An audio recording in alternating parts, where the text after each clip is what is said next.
Assalamualaikum warahmatullahi wabarakatuh. Saya Cita Laksana Putri akan memenuhi tugas mata kuliah teknik dan keterampilan konseling. Di sini, saya akan membahas pengertian konseling dan konseling individual. Pengertian konseling. Konseling adalah proses pemberian bantuan yang dilakukan oleh seorang ahli atau konselor kepada individu yang mengalami suatu masalah atau konseling. Menurut Leona, konseling tidak sama dengan pemberian nasihat. Konseling lebih mengusahakan perubahan-perubahan yang bersifat fundamental. Konseling juga lebih menyangkut sikap daripada perbuatan atau tindakan. Pengertian konseling individual. Konseling individual merupakan bentuk pelayanan khusus berupa hubungan langsung secara tatap muka atau face-to-face antara konselor dan konseli.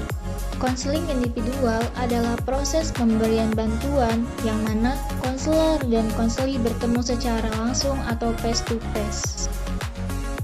Selanjutnya, ada asas-asas dalam konseling. Yang pertama, ada asas kerahasiaan. Asas kerahasiaan artinya sesuatu hal yang harus disembunyikan. Jadi, di sini konselor akan merahasiakan semua masalah yang sedang dihadapi oleh konseli. Yang kedua ada asas kesukarelaan. Di sini, konseli datang secara sukarela kepada konselor dan konselor secara sukarela membantu konseli. Yang ketiga ada asas keterbukaan. Di sini, konseli harus secara terbuka mengutarakan masalah yang sedang dihadapinya kepada konselor. Selanjutnya ada asas keputusan berada di tangan klien. Yang terakhir ada asas kekinian. Maksudnya adalah penyelesaian masalah yang sedang dihadapi saat ini, bukan masalah-masa lampau, juga bukan masalah yang mungkin terjadi di masa yang akan datang. Saya Herul dengan NIM 1915214 akan meneruskan presentasi dari Saudari Cita Laksana Putri. Saya akan membahas tentang tahap-tahap konseling dan tujuan konseling individual. Sebelum memasuki kepada tahap-tahap konseling dan tujuan, saya akan membahas terlebih dahulu apa itu konseling dengan garis kecil ya. Konseling itu adalah hubungan antara klien dan konselor dalam bertujuan mengatasi masalah ataupun juga untuk mengembangkan potensi diri dari klien tersebut. Nah, kita memasuki kepada tahap-tahap konseling. Tahap-tahap konseling ini yaitu ada 3 tahapan. Yang pertama tahap awal, tahap inti, dan tahap akhir. Tahap tindakan. Yang tahap awal ini memiliki beberapa proses. Yang pertama namanya juga tahap awal, berarti antara klien dan konselor ini baru bertemu. Nah, di sini adanya hubungan antara klien dan konselor. Yang kedua, konselor mulai menelusuri dan mendefinisikan masalah apa yang dialami oleh klien ini. Nah, yang ketiga adanya penaksiran, apa yang harus diambil nanti tindakannya.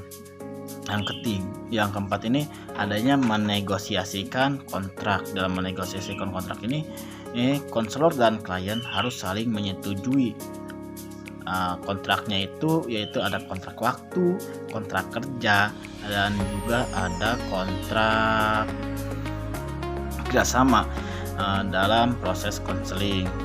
Ini harus saling menyetujui karena jika ada salah satu yang tidak menyetujui, nanti presentasi untuk kegagalan dalam proses konseling sangat besar. Dan yang kedua ada tahap inti atau tahap kerja. Nah, di tahap kerja ini adanya konselor ini sudah menelusuri apa masalah dari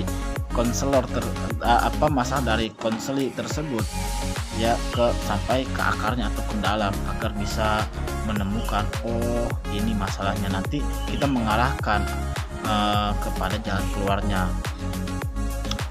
membantu konseli menemukan jalan keluar dari masalahnya tersebut.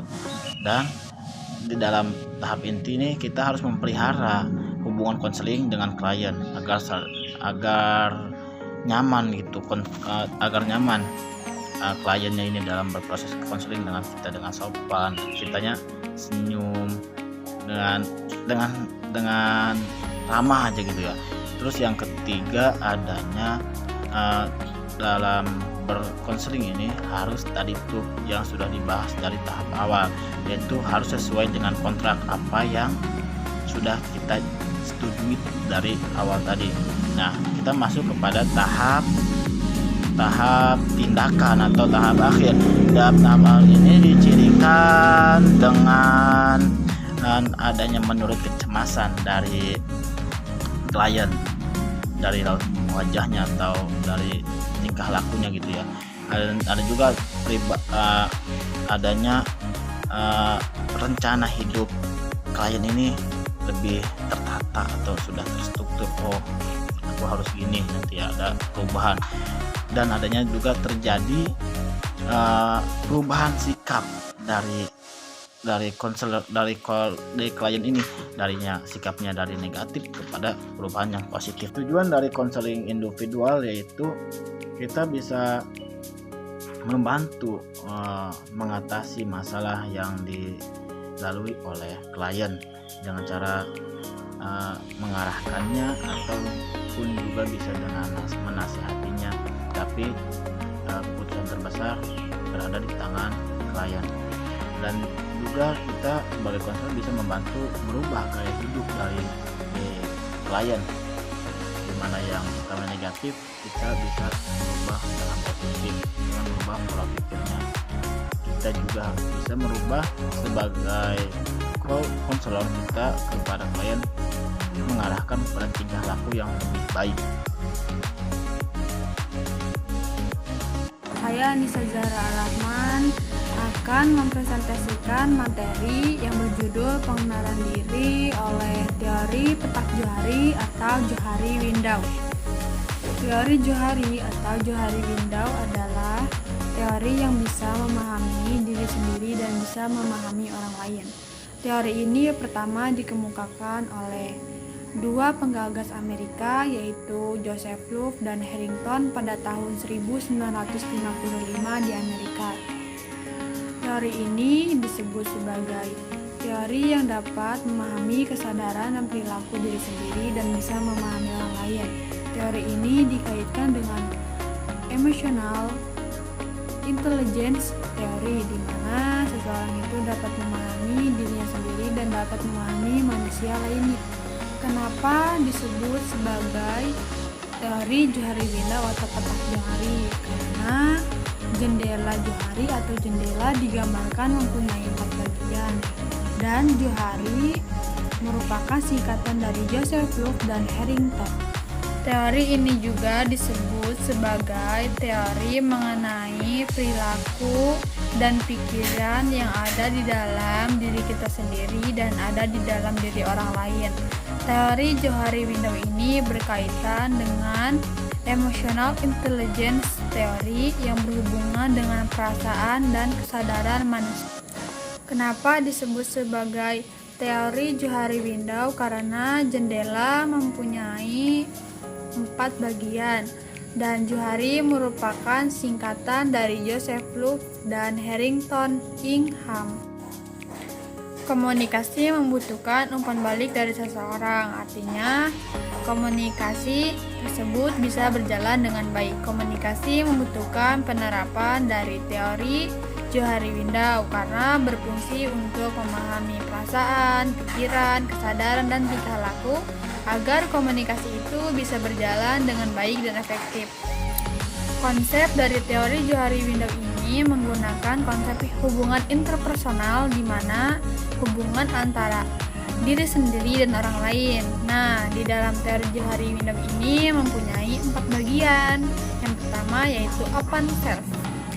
Open self adalah wilayah terbuka, di mana seseorang ini dapat memahami dirinya sendiri dan dapat memahami orang lain. Memahami dalam artian memahami perasaan, pikiran, tingkah laku, kesadaran, dan bisa memotivasi dirinya sendiri dan bisa memotivasi orang lain. Nah, Dalam wilayah terbuka atau open self ini biasanya dimiliki oleh seseorang yang mempunyai kepribadian ekstrovert. Yang kedua ada blind self, yaitu kondisi di mana seseorang bisa memahami kita dari segi perasaan, pikiran, tingkah laku, dan kesadaran, sedangkan diri kita sendiri tidak bisa memahaminya. Nah, yang ketiga ada hidden self, yaitu wilayah tertutup, di mana seseorang yang mempunyai sifat seperti ini, dia itu cenderung lebih merahasiakan apa yang ia rasakan kepada orang lain. Biasanya hidden self ini dimiliki oleh seseorang yang berkepribadian introvert. Nah, yang keempat ada unknown self atau wilayah tidak dikenal.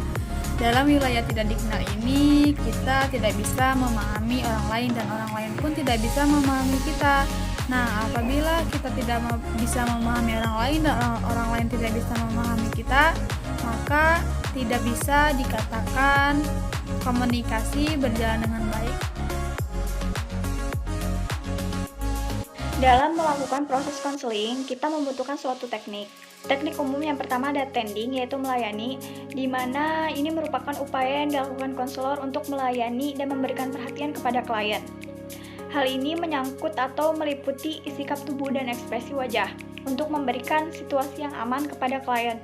Yang kedua, empati, yaitu kemampuan konselor untuk merasakan dan menempatkan dirinya di posisi klien. Yang ketiga, ada refleksi, yaitu yang digunakan konselor untuk menggali perasaan, pengalaman, dan pikiran klien.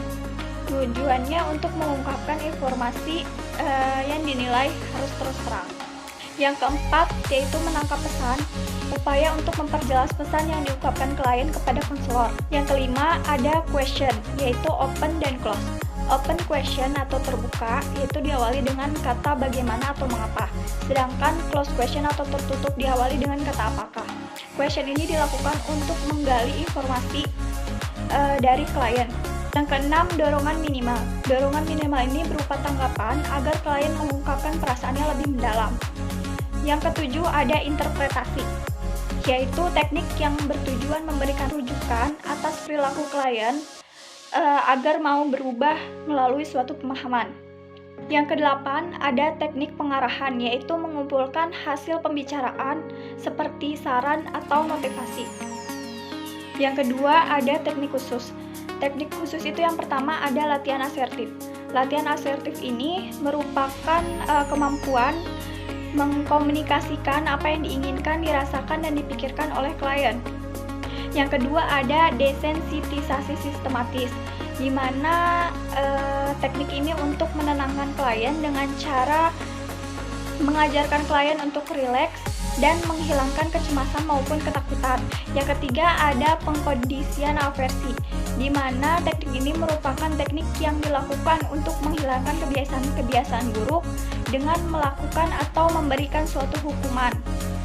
Yang keempat, ada pembentukan perilaku model, merupakan cara atau teknik untuk mengobservasi atau mengamati seseorang agar dijadikan panduan terhadap dirinya sendiri. Yang kelima, ada latihan bertanggung jawab, yaitu maksudnya adalah untuk membantu klien agar mengakui dan menerima perasaannya daripada menyinggung perasaan orang lain. Yang keenam, ada bertahan dengan perasaan, yaitu upaya konselor untuk membuat klien agar bertahan dengan perasaan yang ingin dihindarinya. Yang ketujuh ada role player, yaitu teknik mengekspresikan berbagai jenis perasaan dirinya sendiri melalui suatu peran. Yang terakhir ada imitasi, yaitu teknik meniru, di mana seorang ini mengikuti apa yang dilakukan orang lain sehingga membentuk perilaku dan kebiasaan yang baru. Nama saya Siti Halisoh dengan NIM 1915225 akan menjelaskan materi tentang penstrukturan, attending, dan empati. Strukturan adalah memberikan suatu pemahaman kepada klien untuk membina struktur pemberian bantuan melalui proses konseling. Karena pada dasarnya klien itu masih awam, tidak mengetahui apa itu proses konseling. Jadi, konselor itu harus memberikan pemahaman terlebih dahulu kepada si klien. Strukturan itu terbagi dua, Yang pertama yaitu penstrukturan penuh dan yang kedua yaitu penstrukturan sebagian. Penstrukturan penuh itu diberikan kepada klien yang sama sekali belum pernah mengikuti proses konseling. Jadi, di dalam penstrukturan penuh ini, konselor menjelaskan kepada klien apa, bagaimana, dan seperti apa proses konseling itu. Seperti apa itu konseling, bagaimana peran konselor maupun konseli, apa itu tujuan dari konseling, dan apa itu asas-asas yang termasuk dalam konseling individual. Yang kedua yaitu penstrukturan sebagian. Penstrukturan sebagian ini diberikan kepada klien yang sudah pernah mengikuti proses konseling, baik itu dengan kita maupun dengan orang lain. Nah, di penstrukturan sebagian ini, konselor menjelaskan apa itu proses konseling hanya untuk mengingatkan kembali saja, tidak secara detail, atau hanya untuk mengulasnya saja. Nah, yang selanjutnya yaitu attending. Attending adalah teknik yang dilakukan konselor untuk memberikan perhatian kepada klien. Teknik attending ini meliputi sikap tubuh dan ekspresi wajah. Tujuan dari teknik ini untuk memberikan situasi nyaman bagi klien agar si klien tersebut bebas untuk berekspresi. Nah, hal yang perlu dilakukan dalam teknik attending ini, misalnya kepala mengangguk di saat setuju kepada pernyataan klien, dan ekspresi wajah yang selalu tersenyum, ceria, dan tenang. Manfaat dari teknik attending ini yaitu dapat meningkatkan harga diri si klien, karena di teknik attending ini memungkinkan konselor untuk menghargai si konseli. Kemudian manfaat selanjutnya yaitu dengan adanya teknik attending ini menciptakan suasana aman bagi si klien, karena klien merasa ada orang yang bisa ia percayai untuk berbicara dan merasa terlindungi secara emosionalnya. Yang ketiga yaitu teknik empati. Empati merupakan teknik yang dilakukan konselor untuk menempatkan dirinya di posisi klien. Jadi si konselor itu merasakan apa yang klien rasakan. Si konselor itu harus mendengarkan keluhan klien dengan baik. Contohnya itu misalnya konselor bilang kepada klien, "Ya, saya mengerti perasaan Anda." Refleksi adalah suatu di mana teknik konselor dalam menyelesaikan masalah melalui menangkap pikiran, perasaan, dan pengalaman klien yang diamati bahasa lisan dan bahasa tubuh dengan memantulkan atau merefleksikan kembali kepada klien. Latihannya yaitu mengamati bahasa lisan, mengamati perilaku non-verbal, lalu memantulkan dan merefleksikannya kepada klien, tetapi tidak sekaligus, agar memudahkan konselor dalam merefleksi kliennya.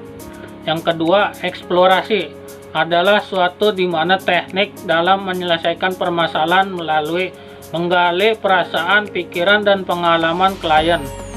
Latihannya yaitu calon konselor membuat pembahasan kata atau kalimat yang mengunggah perasaan, pikiran, dan pengalaman klien agar terbuka dan jujur, serta rasa aman terhadap klien agar mendapatkan informasi yang lebih rinci terhadap pembicaraan tersebut. Nah, yang ketiga yaitu keruntutan adalah suatu teknik dalam menyelesaikan masalah melalui sambung menyambung pembicaraan secara tepat. Konselor harus mendengarkan, memahami, dan memperhatikan secara cermat agar dapat menyimpulkan pokok pembicaraan tersebut secara tepat. Atau kata lainnya, sambung menyambungkan antara pembicaraan sebelumnya dan pembicaraan pernyataan lanjutan agar pembicaraan dapat disimpulkan secara tepat.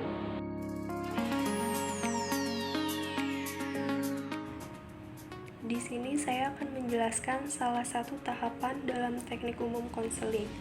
Sebelumnya, saya akan menjelaskan apa itu teknik umum konseling. Teknik umum merupakan teknik konseling yang lazim digunakan dalam tahapan-tahapan konseling dan merupakan teknik dasar konseling yang harus dikuasai oleh konselor. Salah satu tahapan dalam teknik umum konseling yang pertama ada open question atau pertanyaan terbuka, yaitu teknik untuk memancing individu agar mau berbicara, mengungkapkan perasaan, pengalaman, dan pemikirannya. Pertanyaan yang diajukan sebaiknya tidak menggunakan kata tanya mengapa atau apa sebabnya. Pertanyaan semacam ini akan menyulitkan klien jika dia tidak tahu alasan atau sebab-sebabnya.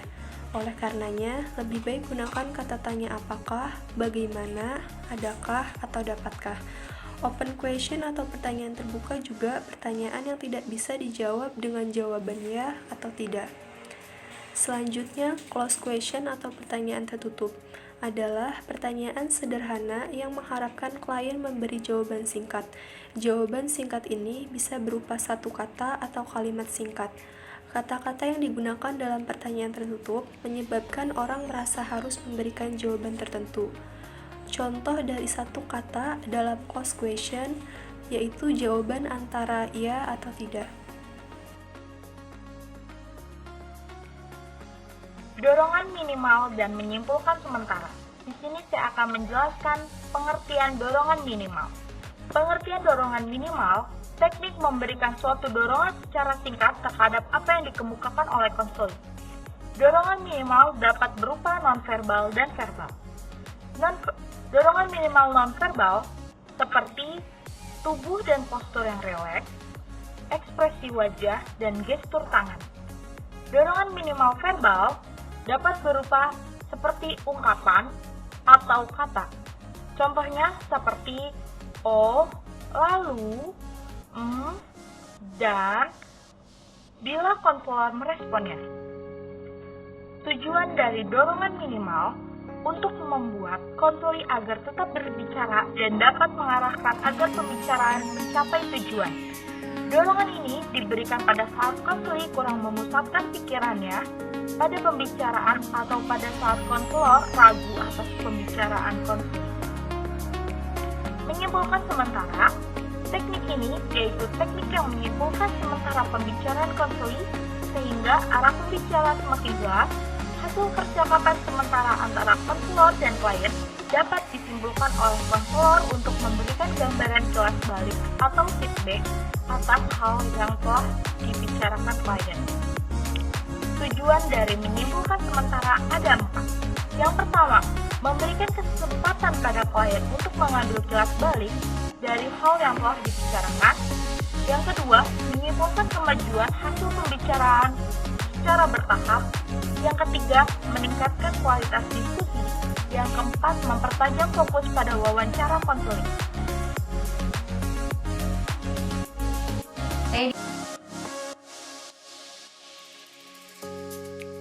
Di sini akan membahas tentang teknik kursi kosong dan interpretasi. Yang pertama adalah teknik kursi kosong. Teknik kursi kosong merupakan salah satu teknik terapi Gestalt dengan cara bermain peran. Teknik ini mengacu pada teori Gestalt yang menyatakan bahwasannya manusia itu mampu loh untuk menjadi sesuatu dan manusia itu mampu untuk mengurus dirinya sendiri. Teknik ini dapat membantu seseorang untuk mengembangkan dirinya, mencapai kematangan, dan untuk menumbuhkan rasa tanggung jawab terhadap dirinya sendiri. Terapi ini lebih menekankan pada perubahan yang tidak bisa dipaksakan. Kenapa? Karena di terapi ini lebih menitik beratkan bahwasannya melalui penerimaan seseorang dapat menghentikan sesuatu yang telah menyiksa dirinya. Teknik kursi kosong juga biasa digunakan oleh terapis atau pekerja sosial. Untuk apa? Untuk mengajak klien mengungkapkan perasaan terpendam terhadap dirinya melalui sebuah peran. Nah, pada teknik ini sebenarnya semua peran itu dilakukan hanya satu orang atau satu klien, yang dimana klien ini dapat memproyeksikan dirinya sebagai dua fungsi. Fungsi pertama dapat menempatkan dirinya sebagai top dog, dan di fungsi kedua dapat menempatkan dirinya sebagai underdog. Untuk melakukan teknik kursi kosong, kita perlu mempersiapkan 2 buah kursi dalam ruangan tertutup agar privasi tetap terjaga. Nah, kita tandai juga nih mana untuk kursi top dog yang biasa diibaratkan sebagai orang yang otoriter, orang yang serakah, orang yang lebih dominan kepada underdog. Lalu kita tandai juga mana kursi untuk underdog. Nah, di kursi underdog ini biasanya lebih dikarakterkan sebagai orang yang pasif, orang yang tidak dapat bertanggung jawab terhadap dirinya sendiri. Selanjutnya, klien diminta untuk duduk pada posisinya saat ini dan membayangkan situasi yang dibencinya. Misalnya, ketika klien ini dibully oleh lingkungannya. Nah, klien ini menempati posisi kursi underdog dan berhadapan dengan kursi top dog. Ini. Kemudian, klien diminta untuk mengungkapkan apapun yang akan diungkapkan secara detail dan tuntas, seperti rasa kecewa, rasa marah, rasa benci, ataupun sebagainya. Nah, klien di sini diminta untuk mengekspresikan emosionalnya. Kenapa? Karena agar klien ini bisa menyadari sekaligus bisa menerima situasi tersebut yang terjadi pada dirinya. Selama proses teknik kursi kosong berlangsung, kita sebagai konselor dapat terus mengawasi, mengarahkan, serta menunjukkan rasa empati kita kepada klien. Misalnya, ketika klien menangis, kita harus bisa menenangkan. Dengan cara apa? Dengan cara memberikan sedikit sentuhan pada bahu, sambil mengucapkan kata-kata bahwa kamu baik, kamu kuat, dan kamu bisa. Setelah tuntas, klien diminta untuk berpindah pada kursi sisi top dog, dan klien juga diminta untuk memberikan pandangannya terhadap masalah yang ia hadapi dari sisi kekuatan dirinya untuk mengatasi masalah tersebut. Jadi bisa dikatakan sisi top dog ini untuk memberikan solusi, saran, dan semangat kepada sisi underdog. Yang kedua adalah interpretasi. Mungkin kita tidak asing mendengar kata ini. Kata interpretasi menurut Kamus Besar Bahasa Indonesia adalah pemberian kesan, pendapat, pandangan teoritis terhadap sesuatu, bahkan bisa dikatakan sebagai tafsiran. Menurut definisi, kata interpretasi hanya digunakan sebagai suatu metode jika hal tersebut digunakan. Tujuan interpretasi adalah untuk meningkatkan pengertian, tetapi kadang seperti pada propaganda atau psikologi yang mengatakan bahwasannya tujuannya ini membuat kebingungan ataupun mengacaukan pengertian.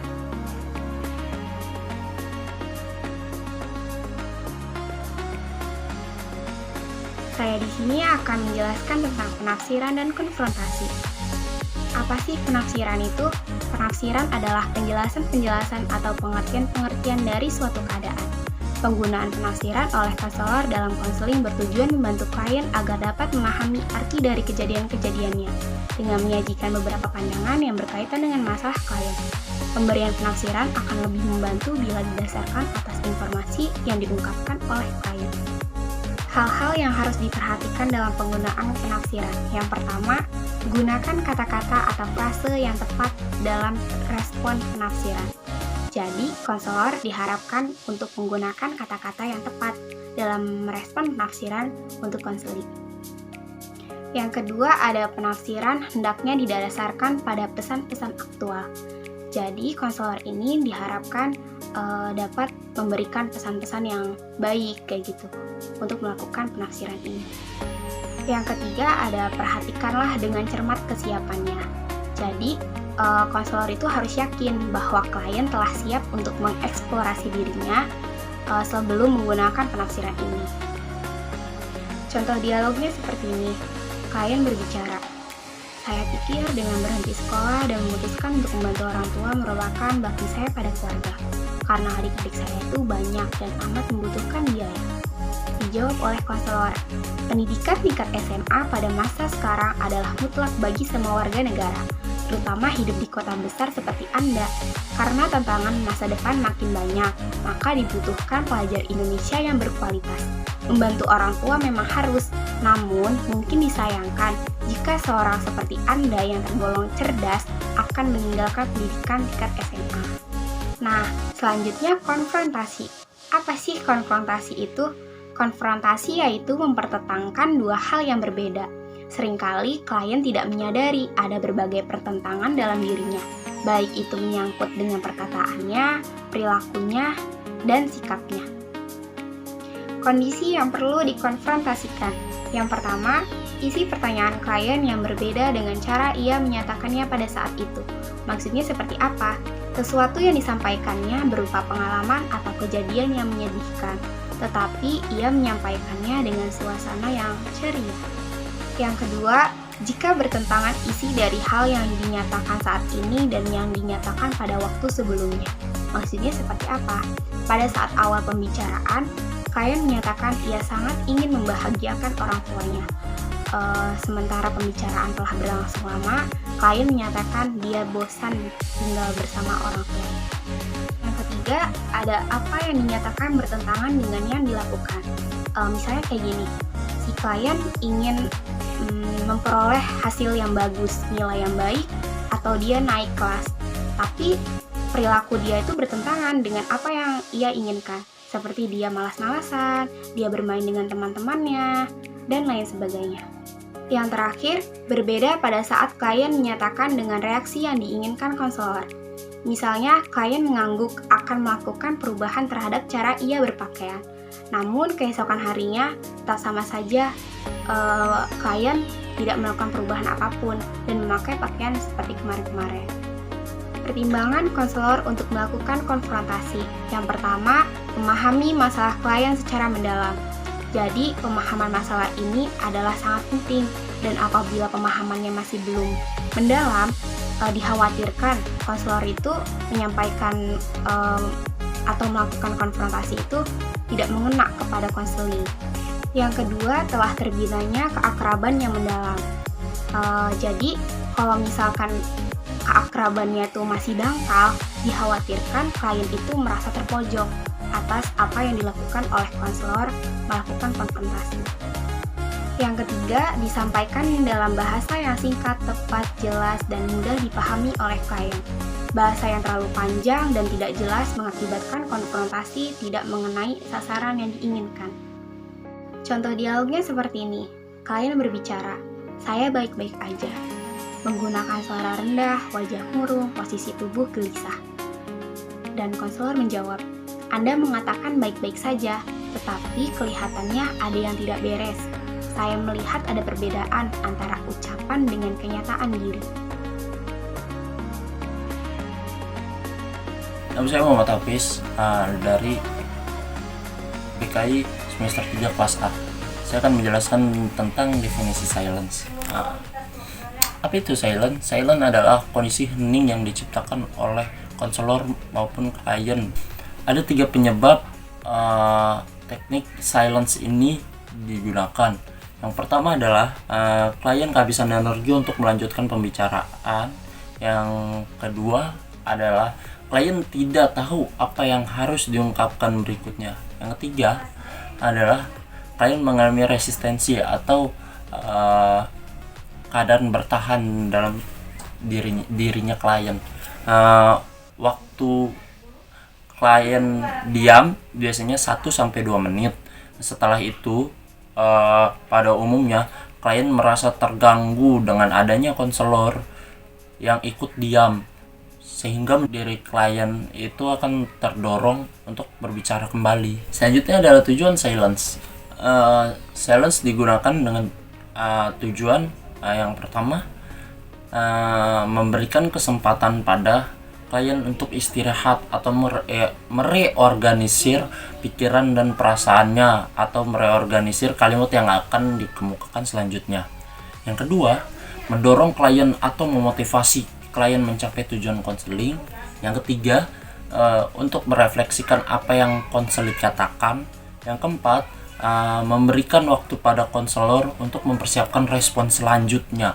Secara umum ada 2 jenis silent perlu kita ketahui. Yang pertama adalah silence dari konselor, yang kedua adalah silence dari klien. Silence dari konselor itu adalah jenis silence yang terjadi pada saat komunikasi berada di konselor pada waktu-waktu tertentu, ketika konselor merespon atau ketika konselor menguasai pembicaraan itu. Yang kedua adalah jenis silence yang berasal dari klien. Biasanya hal ini terjadi ketika si klien berada pada penguasa komunikasi itu, kayak misalnya habis dari pembicaraan konselor dan dibalas dari klien. Nah, biasanya dia menggunakan silence ketika kondisi itu. Biasanya kondisi ini menandakan bahwa si klien membutuhkan istirahat atau memikirkan hal-hal yang harus dia jawab selanjutnya. Teknik selanjutnya adalah ajakan membicarakan hal lain. Ajakan membicarakan hal lain ini terjadi ketika si konselor mengalami kebuntuan dalam mengambil keputusan. Kenapa hal ini terjadi?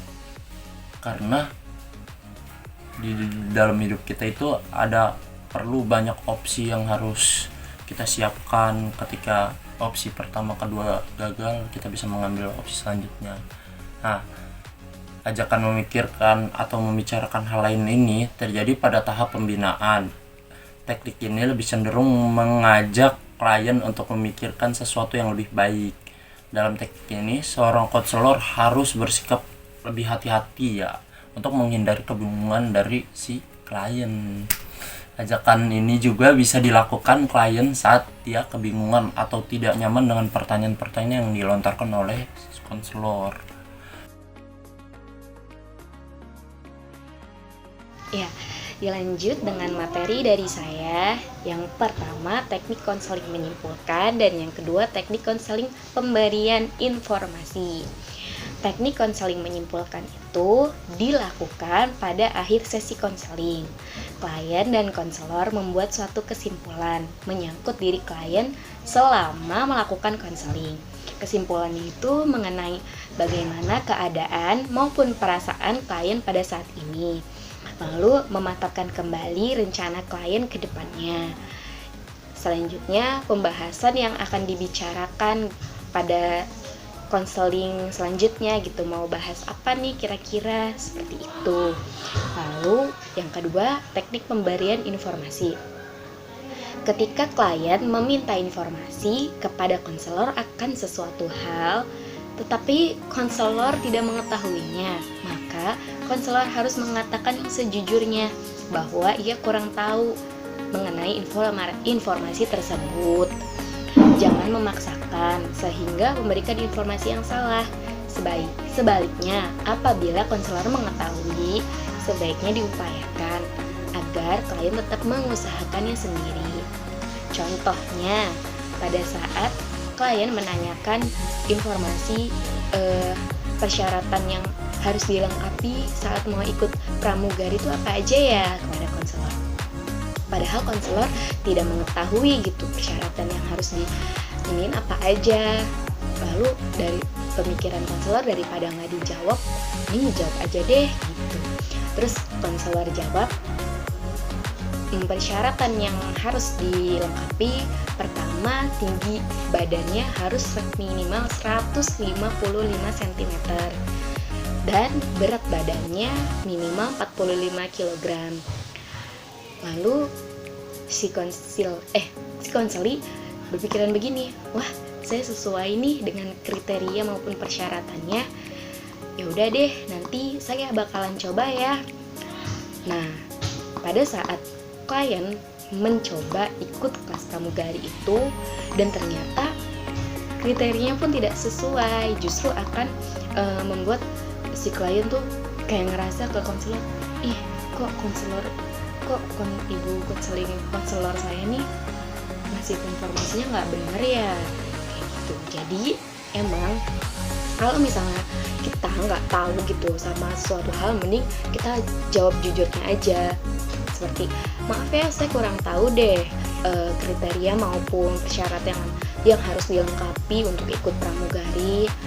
Jadi tidak ada kesalahpahaman gitu antara konselor dan kliennya. Seperti itu.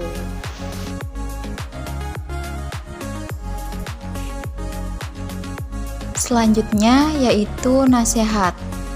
Menurut Carnelli dan Taufik, nasihat berisi sesuatu yang hendaknya dilakukan atau tidak dilakukan oleh seorang klien. Menurut Murrow juga, nasihat hanya diberikan bila diminta dan melalui usaha mendengarkan yang baik sehingga konselor benar-benar telah memahami keadaan klien. Contoh dalam pemberian nasihat, klien berbicara, walaupun semuanya sudah dibicarakan, tapi saya belum bisa menentukan mana yang saya ambil, biologi ataupun kesenian.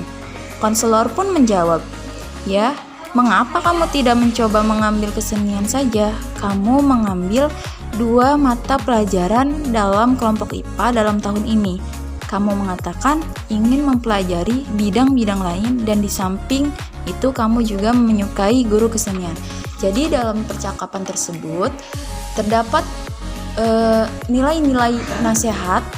Adapun kelebihan dan kelemahan dalam pemberian nasihat.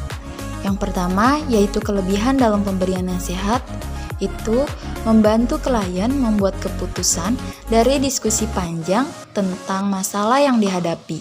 Lalu, sering yang dilakukan seseorang menjadi semakin jelas bila mana orang lain memberikan nasihat untuk melakukan sesuatu. Selanjutnya yaitu kelemahan dalam pemberian nasihat. Pemberian nasihat terbuka bagi konselor untuk bermain-main seolah-olah dia adalah seorang ahli. Maksud di sini seorang ahli, jadi konselor tersebut belum bisa memberikan nasihat dan belum bisa memahami apa permasalahan dari seorang klien, tetapi memaksa menjawab dan memberikan nasihat kepada klien. Sedangkan dia belum mengerti apa masalah yang sedang dihadapi seorang klien tersebut. Seharusnya seorang konselor memberikan atau mengalih jabatan, pindah tangan, pindah alih, berikan kepada yang lebih ahli seperti psikolog atau psikiater yang lebih tinggi dan lebih mengetahui situasi yang dihadapi kliennya. Lalu, pemberian nasihat juga dapat dipakai oleh klien untuk melepaskan tanggung jawabnya sendiri atau menghindari diri dari masalah yang sebenarnya. Selanjutnya, menurut Thohirin, hal yang harus diperhatikan dalam pemberian nasihat adalah aspek kemandirian konseling, tapi para penganut teori client-created menyatakan bahwa apabila klien masih dinasihati berarti belum mandiri. Dengan perkataan lain, pemberian nasihat tidak sesuai dengan hakikat kemandirian dalam konseling. Jalan tengah yang ditawarkan adalah pemberian nasihat harus tetap dijaga agar tujuan konseling, yakni memandirikan klien, tetap tercapai. Setelah pemberian nasihat, ada juga pemberian contoh. Pemberian contoh berarti konselor memberikan contoh atau pola tingkah laku tentu yang baik untuk klien yang tidak mengetahui cara bertindak dalam suasana tertentu dan juga meningkatkan kemampuan klien. Dimaksud di sini, kita sebagai seorang konselor bisa memberikan contoh yang baik kepada seorang klien agar bisa bertindak dalam situasi atau suasana tertentu.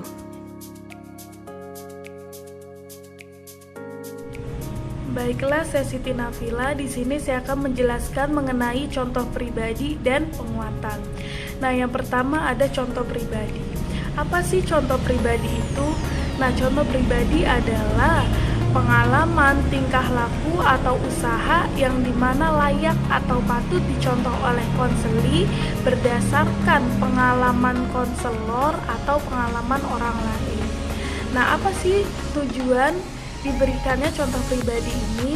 Nah, tujuan diberikannya contoh pribadi ini adalah guna memberikan motivasi atau guna memotivasi si konseli atas pengalaman konselor atau orang lain ini untuk memberikan kaca perbandingan bahwasannya dia bisa keluar dari masalahnya. Nah, lalu di sini saya akan memberikan contoh dari contoh pribadi. Nah, semisal si konseli berkata, "Ibu, saya merasa gugup jikalau saya melakukan presentasi di depan kelas." Nah, lalu si konselor menjawab, "Ya, saya tahu perasaan itu. Saya pun pernah merasakannya, yang mana hampir saja membuat saya gagal menjadi seorang konselor. Nah, lalu saya yakin bahwasannya saya bisa keluar dari masalah ini gitu. Akhirnya, karena keyakinan saya bisa menghilangkan rasa takut atau rasa kecemasan ini jikalau saat presentasi di depan kelas." Jadi seperti itu. Nah, yang kedua ada yang namanya penguatan. Nah, apa sih penguatan ini? Nah, penguatan adalah pemberian semangat atau pemberian dukungan yang lebih, semangat dukungan gitu ya, semangat dukungan yang lebih terhadap apa yang sudah menjadi keputusan si konseli. Jadi konselor itu memberi dukungan atas apa yang telah menjadi keputusan atau pilihan si konseli. Nah, contohnya seperti ini. Nah, misal si konseli itu berkata, "Ibu, baiklah jika seperti itu, saya ingin mengambil jurusan IPS saja, melihat dari kemampuan saya yang mana unggul di bidang IPS." Gitu. Nah, terus konselornya menjawab, "Ya, keputusan kamu sudah sangat tepat. Maka yakinlah terus dengan apa yang sudah menjadi pilihan kamu. Nah, sekarang kamu harus rajin belajar supaya kamu bisa lolos di jurusan IPS." Jadi seperti itu teman-teman.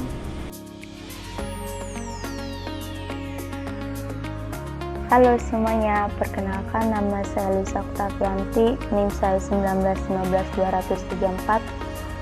Saya dari kelas BKI 3A. Jadi di sini saya akan menjelaskan tentang peneguhan hasrat dan pengakhiran konseling. Peneguhan hasrat. Nah, apa sih yang dimaksud dengan peneguhan hasrat itu? Jadi peneguhan hasrat itu dimana bisa membuat klien lebih mempunyai keinginan, keyakinan, dan prinsip yang kuat untuk mau melakukan perubahan perilakunya. Jadi peneguhan hasrat ini sama seperti penguatan hasrat, yaitu sama-sama ingin membuat klien mau melakukan perubahan perilakunya menjadi lebih baik seperti itu. Terus ada tujuan peneguhan hasrat. Yang pertama itu memantapkan apa yang menjadi keputusan klien, kedua memberikan perhatian sepenuhnya, dan yang ketiga membuat klien untuk bekerja keras mewujudkan semuanya. Jadi si konselor ini meyakinkan dan memberikan semangat kepada kliennya bahwasanya si klien ini mampu, bahwasanya si klien ini bisa mewujudkan semuanya. Terus ada syarat-syarat konselor dalam melakukan peneguhan hasrat. Yang pertama adanya keinginan klien untuk mengubah tingkah lakunya ke arah yang lebih positif. Kedua, klien lebih mencapai pemahaman yang cukup mendalam dari masalah yang dihadapinya. Dan yang ketiga itu klien telah mengetahui dan memiliki tujuan yang ingin dicapainya. Jadi kalau misalkan pandangan kita sebagai konselor ini terhadap klien kita, bahwasanya si klien belum memiliki arah dan belum memiliki tujuan buat kedepannya, maka kita sebagai konselor ini belum bisa memberikan peneguhan hasrat ini begitu. Terus langkah-langkah dalam memberikan peneguhan hasrat, ada konselor memberikan perhatian penuh kepada klien, konselor mengatakan bahwa ia memberi dukungan terhadap apa yang sudah menjadi keputusan klien, terus diharapkan klien dapat membuat rencana yang dilakukannya, dan konselor meyakinkan klien bahwa ia sanggup melakukan keputusan itu. Terus ada pengakhiran konseling. Apa sih yang dimaksud dengan pengakhiran konseling ini nih? Jadi pengakhiran konseling itu keterampilan atau teknik yang digunakan konselor untuk mengakhiri komunikasi konseling, baik mengakhiri untuk dilanjutkan pada pertemuan berikutnya maupun mengakhirinya karena komunikasi konseling betul-betul telah berakhir.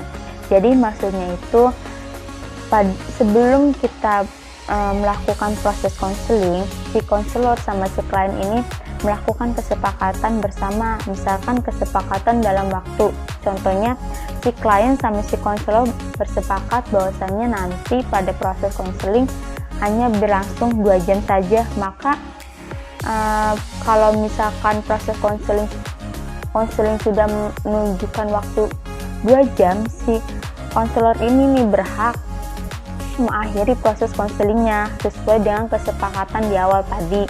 Nah, kalau misalkan si klien kita ini belum mendapatkan arah dan tujuan yang lebih baik buat kedepannya, belum ada perubahan-perubahan pada perilakunya, jadi si konselor ini memberikan kesimpulan sederhana kepada klien. Kesimpulan ini yaitu kesimpulan selama proses konseling tadi kayak gitu. Terus ada fungsi pengakhiran konseling. Apa sih fungsinya? Jadi fungsinya itu sebagai pengendali waktu supaya kegiatan konseling tidak melebihi waktu yang telah disepakati sebelumnya. Nah, seperti yang sudah saya jelaskan tadi, bahwasanya sebelum melakukan proses konseling harus adanya kesepakatan waktu bersama antara konseli dan konselor. Biar sama-sama enak, biar sama-sama berjalan dengan lancar kayak gitu. Behavior adalah suatu proses bantuan yang diberikan oleh seorang konselor untuk membantu klien dengan melakukan pendekatan tingkah laku. Behavior ini memiliki 3 tokoh. Yang pertama ada Watson. Watson adalah orang yang mendirikan behaviorisme klasik. Yang kedua ada Pavlov. Pavlov adalah seorang psikologi dari Rusia yang ikut mengembangkan behavior ini. Terus yang ketiga ada Skinner. Skinner juga ikut mengembangkan pendekatan behavior ini. Lalu selanjutnya adalah pengertian dari pendekatan behavior sendiri. Pendekatan behavior adalah suatu proses yang menekankan pada cara berpikir individu dan menawarkan berbagai cara untuk membantu individu menyelesaikan masalahnya dan merubah tingkah lakunya menjadi yang lebih baik. Teknik-teknik pendekatan behavior yang pertama ada desensitisasi sistematik. Desensitisasi sistematik merupakan teknik konseling behavioral yang memfokuskan bantuan untuk menenangkan klien dari ketegangan yang dialami. Nah, pada teknik ini, klien dianjurkan untuk santai dan menghubungkan keadaan santai tersebut dengan membayangkan pengalaman-pengalaman yang mencemaskan. Yang kedua ada latihan asertif. Latihan asertif merupakan latihan mempertahankan diri akibat perilaku orang lain yang menimbulkan kecemasan. Nah, pada teknik ini lebih menitik beratkan terhadap kasus yang mengalami kesulitan dalam perasaan yang tidak sesuai dalam menyatakannya. Yang ketiga ada pengkondisian aversif.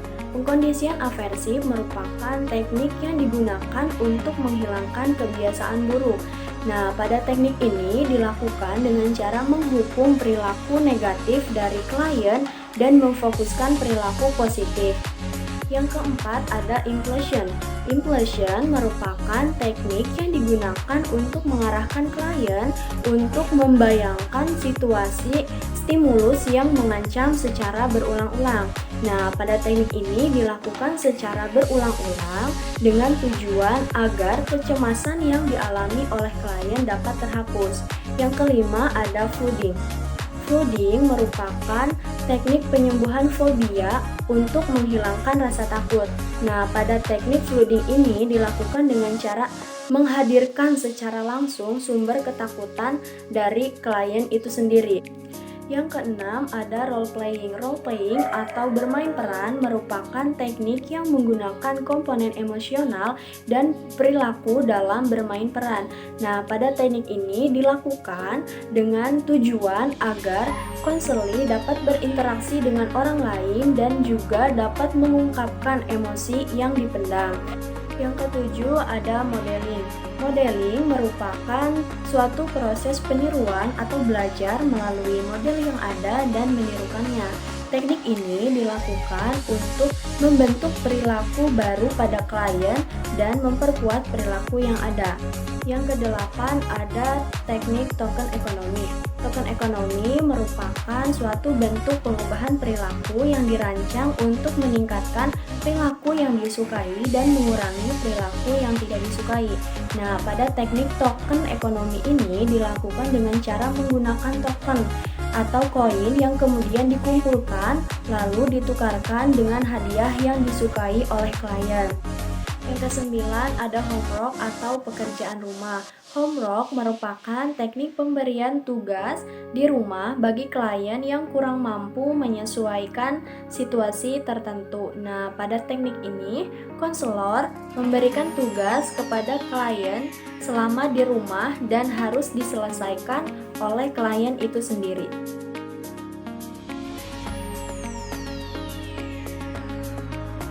Aprilia dengan NIM 1915237. Di sini saya akan menjelaskan teknik desensitisasi sistematis, di mana teknik ini dikembangkan oleh Wolpe. Nah, Wolpe ini mengemukakan bahwa perilaku neurotik adalah ekspresi dari kecemasan.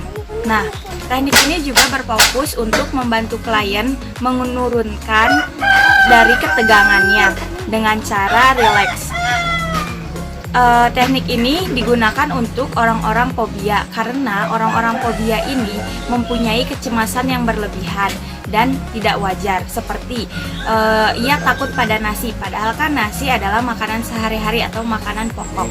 Nah, adapun prosedur latihan desensitisasi ini yang pertama itu menganalisis perilaku yang menimbulkan kecemasan yang berlebihan. Yang kedua yaitu menyusun hierarki yang menimbulkan kecemasannya dari yang kurang mencemaskan sampai yang tingkat paling mencemaskan. Yang ketiga yaitu memberi latihan relaksasi otot-otot seperti kaki ditaruh di atas bantal, maka cara itu akan merilekskan badan kita. Yang keempat ada klien diminta membayangkan situasi yang menyenangkan seperti pantai, gunung, atau tempat kreasi-kreasi yang lain dan mall. Yang kelima ada klien disuruh duduk dan memejamkan mata dan membayangkan situasi yang kurang mencemaskan sampai pada tahap tingkat yang paling mencemaskan. Nah, bila klien berada pada tingkat yang paling mencemaskan, maka konselor meminta klien untuk membayangkan situasi-situasi yang menyenangkannya tadi. Yang terakhir ada menyusun tingkat kecemasan harus bersama klien dan tingkat kecemasan tersebut ditulis dalam kertas oleh konselor. Nah, adapun tahapan relaksasi dan teknik desentralisasi, di mana tahapan pertama pelaksanaan memandu klien dalam persiapan pelaksanaan relaksasi dengan teknik desentralisasi seperti mempersiapkan bahan apa yang dipergunakan. 2. Menjelaskan tentang teknik ini sendiri.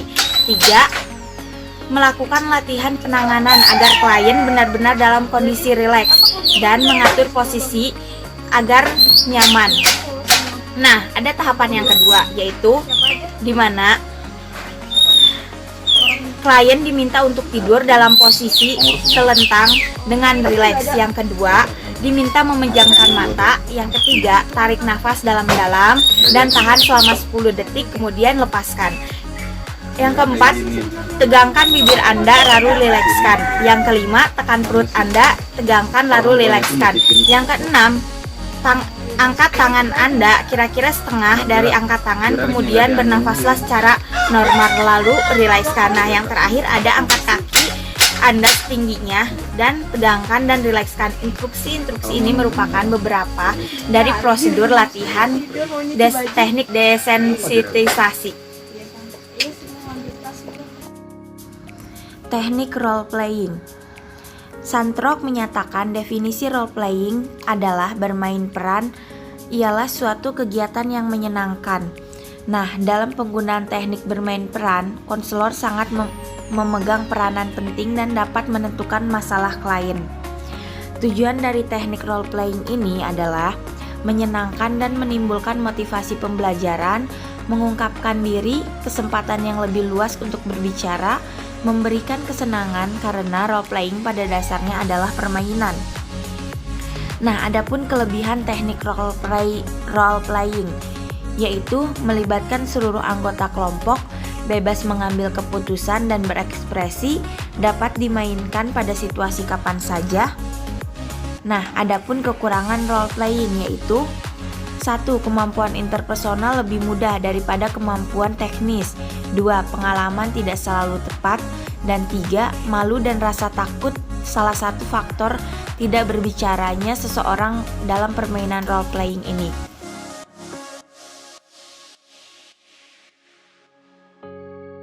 Saya akan menjelaskan tentang impulsion dan flooding. Teknik impulsion mengarahkan klien untuk membayangkan situasi stimulus yang mengancam secara berulang-ulang karena dilakukan terus-menerus, sementara konsekuensi yang menakutkan tidak terjadi.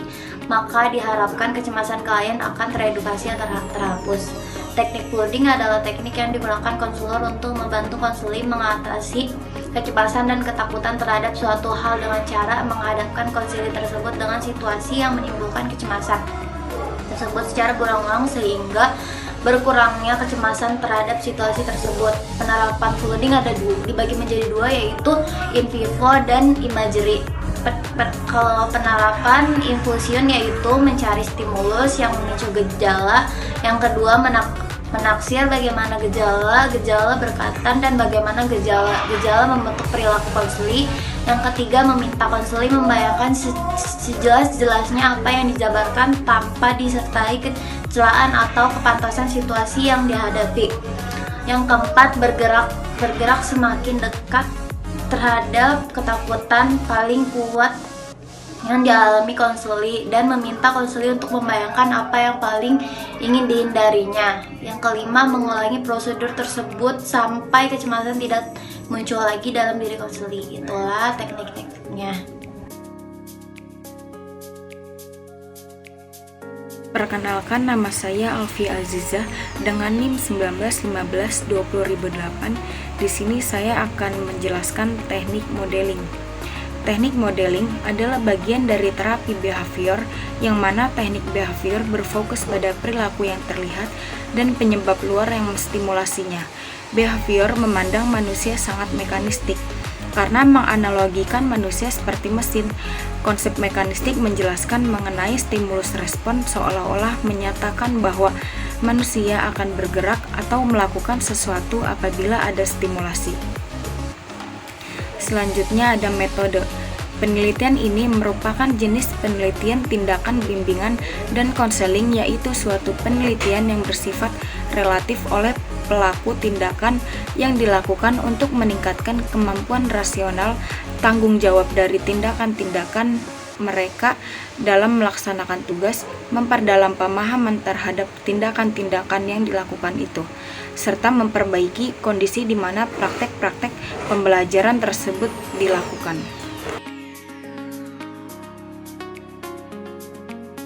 Saya Alvina Damayanti dengan NIM 19152002 akan menjelaskan materi token ekonomi. Apa itu token ekonomi? Token ekonomi ini adalah sebuah sistem untuk mengubah perilaku seseorang dengan memberikan token. Memberikan token ini sama saja dengan memberikan hadiah atau penguatan, dengan tujuan untuk mengurangi perilaku yang tidak disukai atau meningkatkan perilaku yang disukai. Dalam penggunaan token ekonomi ini biasa digunakan oleh lembaga-lembaga seperti rumah sakit jiwa atau fasilitas rehabilitasi untuk mengatur perilaku individu yang tidak dapat diprediksi atau perilakunya ini agresif.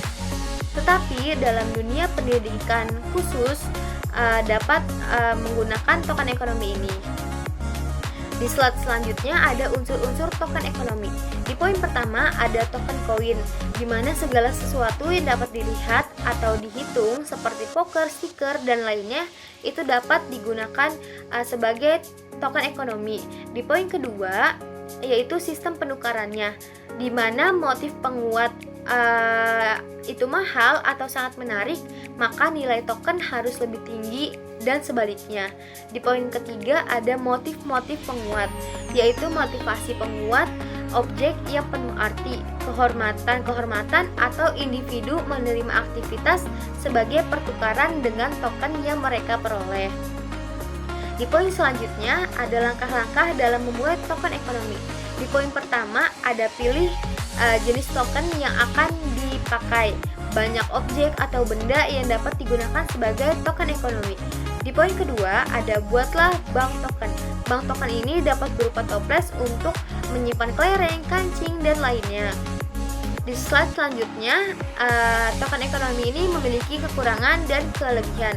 Kekurangannya adalah dalam penerapan token ekonomi, yaitu pada waktu pengorganisasian program dan harga dalam pembelian token sendiri. Selanjutnya kelebihannya yaitu ekonomi token tersusun dengan baik dan token dapat digunakan dan diukur dengan mudah. Di poin kedua, penukaran token mudah dilaksanakan.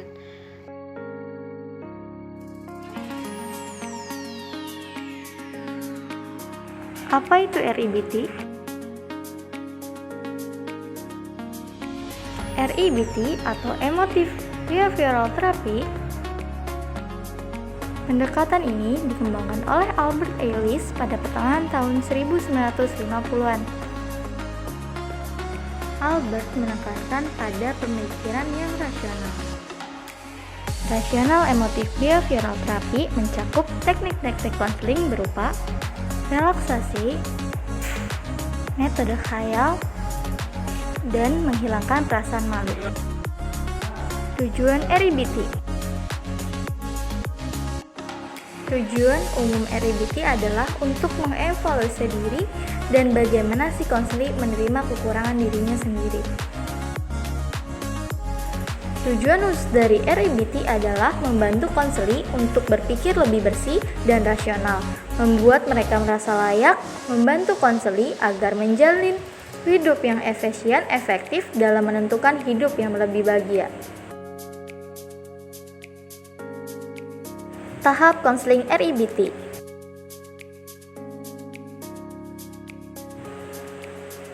Tahap pertama membantu memahami bagaimana terjadinya ketidakbahagiaan dan tidak berpikir secara rasional.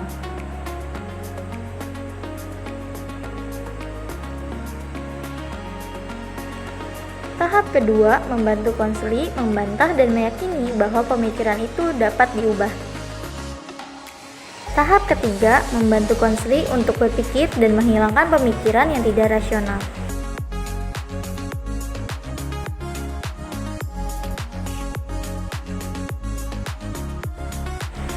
Kelebihan dan kekurangan REBT.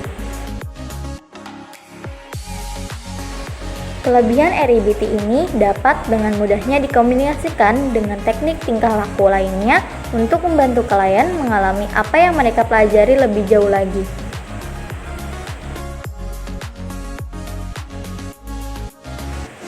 Kekurangan REBT ini adalah tidak dapat digunakan secara efektif pada individu yang mengalami gangguan dan keterbatasan mental, seperti skizofrenia dan mereka yang mempunyai kelainan pemikiran yang berat. Selain itu, pendekatan ini menekankan pada perubahan pemikiran bukanlah cara yang paling sederhana dalam membantu konseli mengubah emosinya. Perkenalkan, saya Putri Dini Amelia dengan NIM 1915211 akan melanjutkan materi tentang metode kognitif behavior atau kognitif behavior therapy. Nah, pengertian di sini merupakan penggabungan antara teknik-teknik dari perspektif perilaku dengan teknik-teknik dari perspektif kognitif yang menitik beratkan pada pembenahan kognitif yang menyimpang akibat kejadian yang merugikan dirinya, baik secara fisik maupun psikis. Metode konseling ini dilakukan untuk meningkatkan dan merawat kesehatan mental. Konseling ini akan diarahkan kepada modifikasi fungsi berpikir, merasa, dan bertindak dengan menekankan otak sebagai penganalisa, pengambil keputusan, bertanya, bertindak, dan memutuskan kembali. Sedangkan pendekatan pada aspek behavior atau perilakunya diarahkan untuk membangun hubungan yang baik antara situasi permasalahan dengan kebiasaan merespon masalah. Pendekatan kognitif di sini berusaha memfokuskan untuk menempatkan suatu pikiran, keyakinan, atau bentuk pembicaraan diri atau self-talk terhadap orang lain.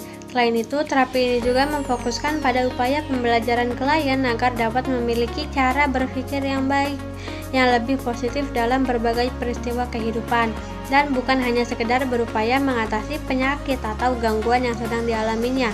Dengan kata lain, konseling kognisi di sini memfokuskan pada kegiatan mengelola dan memonitor pola pikir klien, sehingga dapat mengurangi pikiran yang negatif atau irasional dan mengubahnya menjadi emosi yang lebih positif atau rasional. Oke, terakhir, pendekatan pada aspek behavior atau perilaku di sini itu diarahkan untuk membangun hubungan yang baik antara situasi permasalahan dengan kebiasaan merespon masalah. Nah, teori kognitif behavior ini dapat digunakan dalam rangka membantu menangani berbagai masalah yang dihadapi, seperti depresi, kecemasan, dan gangguan panik, atau dalam menghadapi peristiwa hidup lainnya, seperti kematian, perceraian, kecacatan, pengangguran, masalah yang berhubungan dengan anak-anak, dan stres. Nah, dalam teknik konseling ini, klien diharapkan dapat menjadi lebih sehat, memperoleh pengalaman yang baik dan memuaskan, serta dapat memenuhi gaya hidup tertentu dengan cara memodifikasi pola pikir dan perilaku tertentu.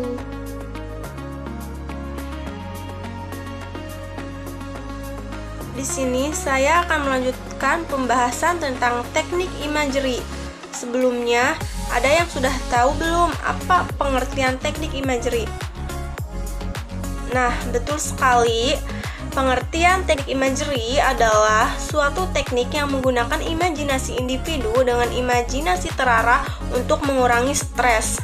Selanjutnya ada macam-macam teknik imagery. Yang pertama ada guided walking imagery. Pada teknik ini, pasien dianjurkan untuk mengimajinasikan pemandangan standar seperti padang rumput, pegunungan, dan pantai. Ada pula autogenic abstraction. Pada teknik ini, pasien diminta untuk memilih sebuah perilaku negatif yang ada dalam pikirannya. Kemudian, pasien mengungkapkan secara verbal tanpa batasan. Ada pula caper-sensitization. Teknik ini berdasarkan pada paradigma yang menyimpulkan bahwa proses imajinasi dapat dimodifikasi berdasarkan pada prinsip yang sama, modifikasi perilaku. Ada pula Caper Behavior Rehearsal. Teknik ini mengajak seseorang untuk mengimajinasikan perilaku coping yang selanjutnya ada teknik imagery. Yang pertama ada disputur imajinasi. Konselor meminta konseli untuk membayangkan dirinya menjadi pada situasi yang menjadi masalah dan melihat apakah emosinya sudah berubah. Selanjutnya ada pula kontrol emosional, digunakan untuk memperkuat proses belajar. Ada pula proyeksi waktu, meminta konseli untuk memvisualisasikan kejadian yang tidak menyenangkan, membayangkannya seminggu, sebulan, 6 bulan, setahun, dan seterusnya. Dan yang terakhir ada teknik melebih-lebihkan, meminta konseli untuk membayangkan peristiwa menyakitkan, menakutkan, dan kemudian melebihkannya. Saya Rizky Fitria. Sekarang kita bahas sedikit tentang teori behavioral. Teori behavioral fokus menekankan pada perilaku yang dapat dilihat dan dapat diukur. Konsep behavioral pada awalnya dikembangkan oleh Pavlov yang terkenal dengan teorinya pengondisian klasik atau classical conditioning. Tahap selanjutnya dikembangkan oleh Watson dan diperluas oleh Skinner. Ciri-ciri pendekatan behavioral. 1. Kebanyakan perilaku manusia dapat dipelajari dan karena itu dapat dirubah. 2. Perubahan khusus terhadap lingkungan individual yang dapat membantu individu atau sekelompok individu dalam merubah perilaku-perilaku yang tidak relevan. Sehingga prosedur-prosedur konseling berusaha membawa perubahan-perubahan yang relevan dalam perilaku konseli dengan merubah lingkungan. 3. Prinsip-prinsip belajar sosial dapat digunakan untuk mengembangkan prosedur-prosedur konseling. 4. Keefektifan konseling dan hasil konseling dinilai dari perubahan-perubahan dalam perilaku khusus konseli di luar dari layanan konseling yang diberikan. 5. Prosedur-prosedur konseling dapat secara khusus didesain untuk membantu konseli dalam memecahkan masalah khusus. Apa sih tujuan dari konseling behavioral? Tujuannya 1. Menciptakan kondisi-kondisi baru bagi proses belajar. 2. Penghapusan hasil belajar yang tidak adaptif. 3. Memberi pengalaman belajar yang adaptif namun belum dipelajari. 4. Membantu konseli membuang respon-respon yang lama yang merusak diri atau maladaptif dan mempelajari respon-respon yang baru yang lebih sehat dan sesuai. 5. Konseli belajar perilaku baru dan mengeliminasi perilaku yang maladaptif, memperkuat serta mempertahankan perilaku yang diinginkan. 6. Penetapan tujuan dan tingkah laku serta upaya pencapaian sasaran dilakukan bersama antara konseli dan konselor. Saya Latifah Wulandari akan menjelaskan pengertian teori Gestalt. Pengertian teori Gestalt, kata Gestalt berasal dari bahasa Jerman yang dalam bahasa Inggris berarti form, shape, configuration, dan whole. Dalam bahasa Indonesia berarti bentuk atau konfigurasi, hal, peristiwa, pola, totalitas, atau bentuk keseluruhan. Gestalt adalah sebuah teori yang menjelaskan proses persepsi melalui pengorganisasian komponen-komponen sensasi yang memiliki hubungan, pola, ataupun kemiripan menjadi kesatuan. Christian von Ehrenfels merupakan perintis dari teori Gestalt dengan karya Über Gestalt Qualitation. Kelebihan teori Gestalt. Yang pertama, menghasilkan individu atau anak yang memiliki kemampuan berpikir untuk menyelesaikan setiap persoalan yang dihadapi. Yang kedua, siswa dengan mudah dapat mengemukakan gagasannya dengan bahasa sendiri. Yang ketiga, siswa dapat dengan mudah berpikir tentang pengalamannya, sehingga menjadi lebih kreatif dan imajinatif. Yang keempat, siswa mempunyai kesempatan untuk mencoba gagasan baru. Selanjutnya, kekurangan teori Gestalt. Yang pertama, karena menurut Gestalt, sesuatu yang dipelajari dimulai dari keseluruhan, maka dikhawatirkan akan menimbulkan kesulitan dalam proses belajar. Yang kedua, pemecahan masalah sangat tergantung kepada pengamatan. Contoh teori Gestalt. Yang pertama, pengalaman tilikan atau insight. Yang kedua, pembelajaran yang bermakna atau meaningful learning. Yang ketiga, ada prinsip ruang hidup atau life space. Teknik Gestalt. Teknik-teknik yang biasa dipakai yaitu yang pertama, permainan dialog, di mana si konseli atau klien dikondisikan untuk mendialogkan dua kecenderungan yang saling bertentangan, yaitu kecenderungan top dog dan kecenderungan underdog. Yang kedua, latihan saya bertanggung jawab. Teknik ini dimaksudkan untuk membantu si klien agar mengakui dan menerima perasaan-perasaan daripada memproyeksikan perasaannya kepada orang lain. Yang ketiga, yaitu teknik pembalikan, di mana si konselor bisa meminta klien untuk memainkan peran yang bertentangan pada perasaan-perasaannya yang dikeluhkannya, atau bisa disebut juga pembalikan dari kepribadian. Yang keempat itu tetap dengan perasaan. Teknik ini digunakan pada klien yang menunjukkan perasaan atau suasana hati yang tidak menyenangkan yang ingin ia hindari, namun konselor mendorong klien agar dapat menahan perasaan itu. Yang terakhir itu bermain proyeksi, yaitu memantulkan kepada orang lain perasaan-perasaan yang ia sendiri ingin hindari, yang gak mau ia lihat atau menerimanya. Prinsip kerja teknik konseling Gestalt.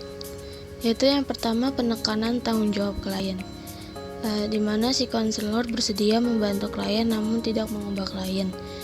Yaitu di sini konselor hanya menekankan pada klien agar mau bertanggung jawab atas apa yang ia lakukan, atas tingkah lakunya.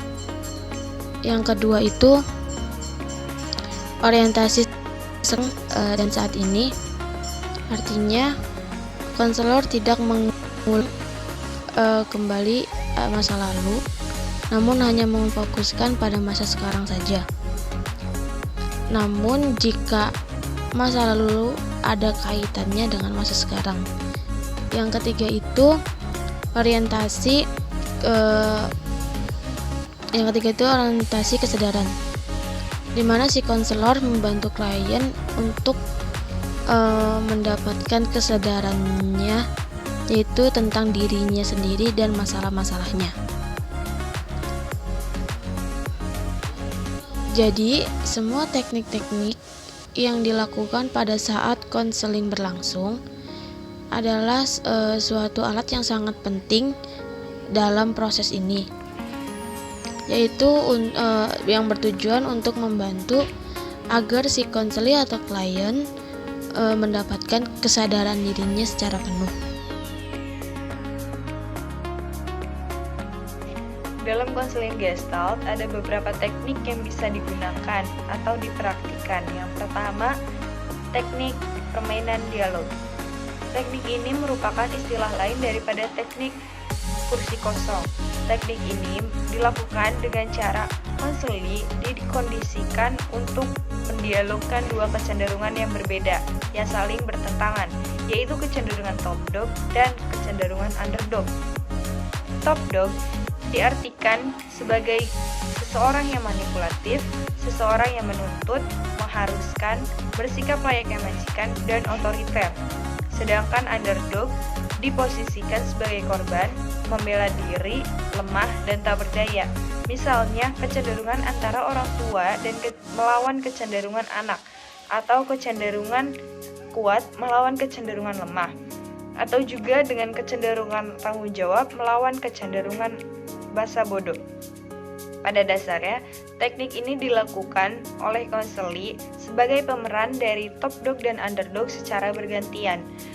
Teknik ini bisa dilakukan dalam konseling individual, namun selain dalam format individu, teknik ini juga bisa dilakukan dalam format kelompok, yang biasanya dilakukan dalam sekolah dan dipraktikkan oleh peserta didik yang efektif untuk menangani kecemasan komunikasi dalam proses belajar mengajar. Selanjutnya ada teknik latihan saya bertanggung jawab. Teknik ini dimaksudkan untuk membantu konseli menerima dan menyadari perasaan-perasaannya daripada memproyeksikan perasaan itu kepada orang lain. Nantinya, konseli akan diberi kesempatan untuk menyadari dan mengalami kembali perasaan-perasaan pada masa lalu pada saat konseling berlangsung. Teknik ini bersifat kontraktual, artinya segala keputusan akan diserahkan kepada klien atau konseli atas dasar pertimbangan dari konselor dan nantinya akan dilaksanakan dan dipertanggungjawabkan oleh konseli itu sendiri. Teknik ini dilaksanakan dengan cara konseli yang nantinya akan diarahkan untuk membuat suatu pernyataan dan di akhir pernyataan tersebut ditambahkan dengan kalimat dan saya bertanggung jawab atas hal itu. Sebagai contoh, ketika ada konseli yang mengalami permasalahan dengan rasa malasnya, nantinya dia akan diarahkan untuk menyatakan tentang kemalasannya tersebut. Sebagai contoh, saya malas dan saya bertanggung jawab atas kemalasan saya. Halo, nama saya Anissa Widiana dengan nomor induk mahasiswa 191520038. Pada awal pembahasan Gestalt, kita mungkin sudah mengetahui apa itu Gestalt. Gestalt merupakan salah satu aliran psikologi yang mempelajari suatu gejala sebagai suatu keseluruhan atau totalitas dan data-data dalam. Adapun teknik-teknik Gestalt salah satunya adalah teknik bermain proyeksi. Apa kalian sudah mengetahui apa itu bermain proyeksi? Mari kita simak. Nah, proyeksi artinya memantulkan kepada orang lain perasaan-perasaan yang dirinya sendiri tidak mau melihat atau menerimanya. Artinya, ia mengingkari perasaan-perasaan sendiri dengan cara memantulkannya kepada orang lain. Jadi, perasaan yang dipantulkan ini merupakan karakter yang dimiliki seseorang tersebut. Perasaan-perasaan tersebut dikenal sebagai bentuk mekanisme pertahanan ego. Bisa kita ambil contoh. Konselor meminta konseli untuk mencobakan atau melakukan pernyataan-pernyataan tertentu yang diproyeksikan kepada orang lain dalam kelompok. Konseli itu sendiri diminta untuk memainkan peran atau mengungkapkan pernyataan sesuai dengan perasaan yang dialaminya. Misalnya, konseli yang menyatakan dirinya pemalu disuruh memainkan peran pemalu. Teknik ini digunakan terhadap konseli yang mengeluh serta tidak menyadari bahwa ia memproyeksikan sifat-sifatnya sendiri terhadap orang lain. Contoh lain, konseli menuduh orang lain mementingkan diri dan congkak, maka ia akan diminta untuk memainkan peran orang yang congkak dan mementingkan diri. Tujuannya agar konseli menyadari bahwa ia juga memiliki ciri-ciri yang sama seperti orang yang diperankan tersebut. Jadi kesimpulannya adalah pengakuan dan pemaduan kembali bagian-bagian diri yang semula diingkari merupakan tujuan memainkan proyeksi.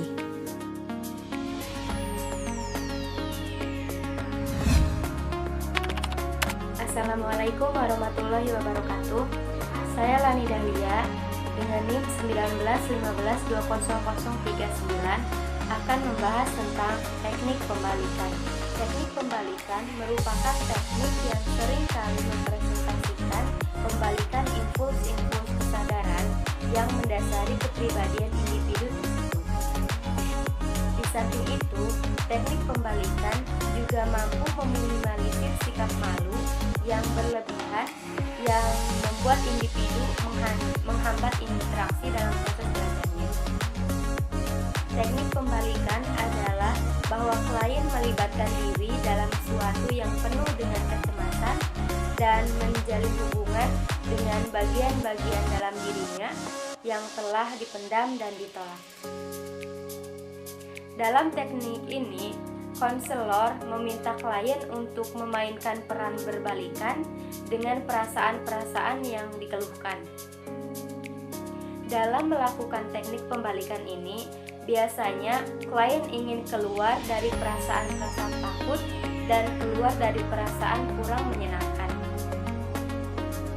Teknik pembalikan Gestalt terjadi pada fase ketiga dalam konseling Gestalt, di mana konselor mendorong klien untuk mengatakan perasaan-perasaannya pada saat ini dan klien diberi kesempatan untuk mengalami kembali segala perasaan dan perbuatan dalam situasi di sini dan saat ini.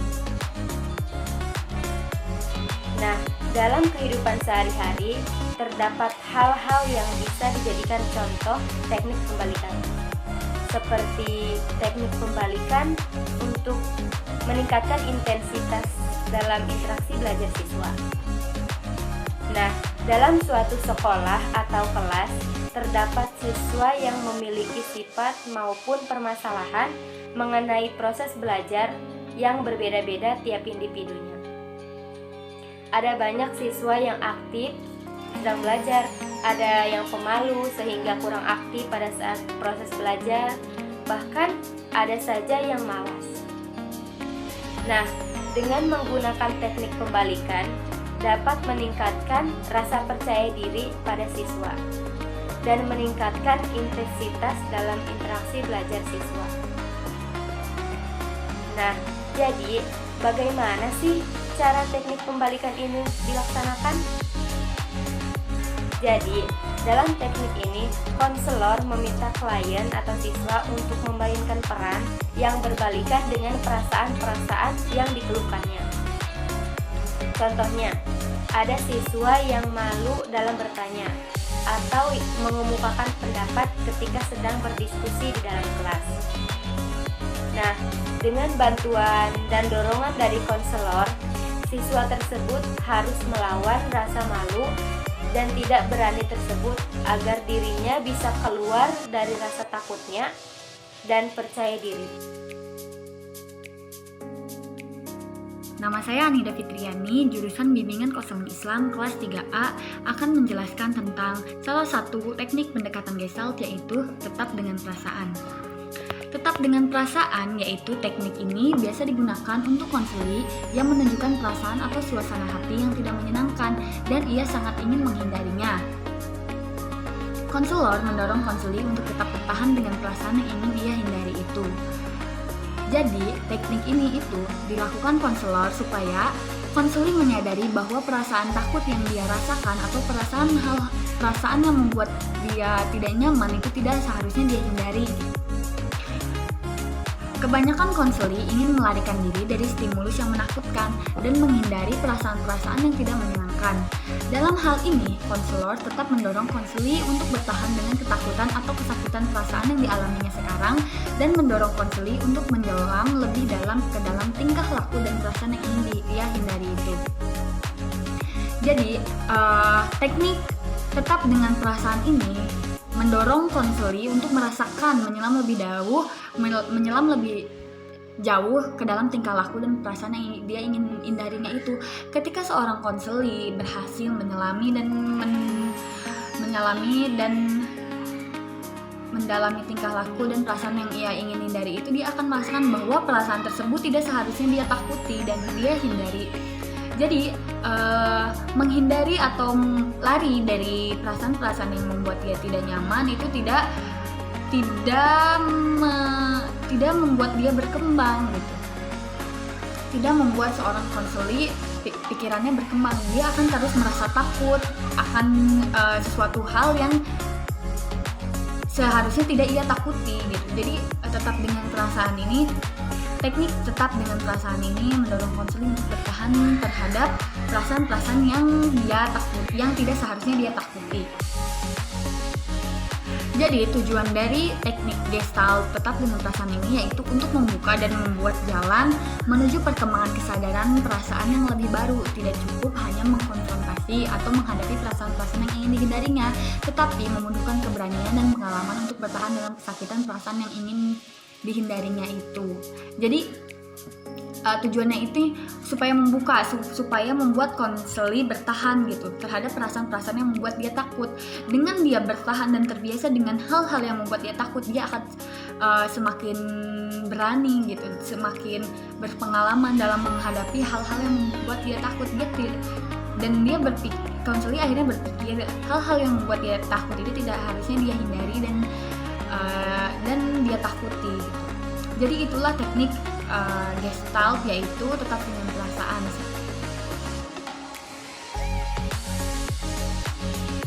Saya Nada Aprilia akan menjelaskan tentang pengertian pendekatan Solution Focused Brief Counseling atau disingkat dengan FFBC dan teknik Equation Finding Question. Nah, FFBC atau Solution Focused Brief Counseling ini adalah suatu konseling singkat yang dibangun atas potensi konseling yang sebenarnya, yang mampu mengkonstruksikan solusi dari masalahnya. Nah, FFBC ini merupakan pendekatan konseli yang berfokus pada terapi singkat yang menandang bahwa manusia mampu mengembang solusi yang dapat meningkatkan kehidupannya. Nah, FFBC ini berkembang sejak tahun 1980-an. Beberapa pengembang pendekatan FFBC ini yaitu Steve D. Caesar dan Insom Kimberg. Nah, di samping itu juga ada pengembangan yang juga memberikan kontribusi terhadap pendekatan FFBC ini, yaitu Michelle Weiner Davis dan Dean O'Halloran. FFBC ini lahir dari kebutuhan layanan terapi yang singkat dan efisien. FFBC ini berbeda dengan terapi tradisional yang mengulang masa lalu, tetapi FEBC ini fokus pada saat ini dan maupun masa depan. Nah, di sini ada juga tujuan FEBC, yaitu yang pertama untuk mengubah cara pandang dan kerangka pikir konseli terhadap situasi. Yang kedua, mengubah cara pandang konseli terhadap situasi masalah yang menekankan pada kekuatan dan sumber daya konseli. Dan yang ketiga, konselor menekankan pada solution talk daripada problem talk, dengan asumsi bahwa apa yang dibicarakan adalah sebagian besar dari apa yang akan dihasilkan. Dan yang terakhir, berbicara tentang perubahan dapat menghasilkan perubahan. Secepat individu belajar untuk berbicara dalam istilah kemampuan dan kompetensi mereka. Apa sumber daya dan kekuatan yang mereka miliki, terus apa yang siap mereka lakukan dan mengerjakannya, dan mereka dapat mencapai hal utama dalam konseling. Oke, selanjutnya ada tahapan-tahapan konseling FEBC.